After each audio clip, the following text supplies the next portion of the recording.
Amerika. Grut en op gewoon plakken nog krekza als in de tijd van Columbus.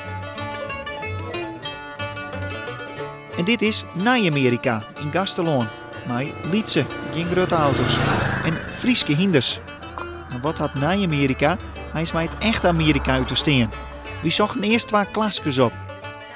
Nou, op dit plak, hier achter mij, het waarschijnlijk het eerste huis van Nij-Amerika was steend. En hoe ziet dat eruit, denk je?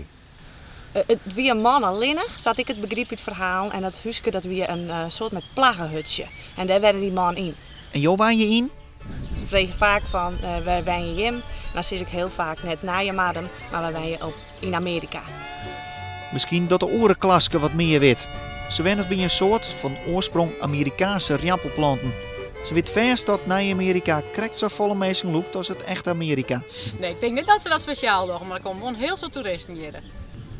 Maar je hebt geen paspoortcontrole of zo, wat neem ik gewoon geen visa. Ja, hier, als we hier naar Amerika opkomen, dan moeten we altijd... hier de Groenhof is buurman daar, die staat altijd bij de hekken. Dat is de douanier van Nij-Amerika. Ja, een hele strenge. Wel letteren op. Nou, dan doet er de witte hek altijd dicht en dan moeten we eerst steenbloeien. Alles inlet en dan maar weer erop. Dat klinkt wat dubieus, maar we zien je verder. En als je wat ontdekken willen, moet je vanzelfs de wildernis zien. Nee, net die wildernis, maar deze. En daar hebben we de eerste pioniers al goed beschermen. Wisten ze dat je hier in Amerika zingt? Ja, wir haben New Amerika. Haben wir vorhin Haben wir gelesen auf der Karte. Ja. Sie haben keine Angst für Indianer oder Cowboys? Nein, habe ich keine Angst. Okay, und Bären, Grizzlies? Dan kletter ik op de bomen wenn einer komt. Maar misschien moeten we het in de geschiedenis van de streek ziekje.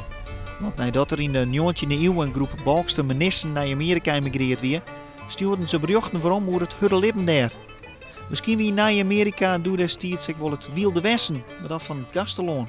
Nou ja, zo kun je dat wel zeggen, het Wilde Westen, want om een mooie term te gebruiken, de aarde nu was woest en ledig. Voor u is het dus het nieuwe Amerika, daar weer is het direct en dan kunnen we mooi tegen huis blowen.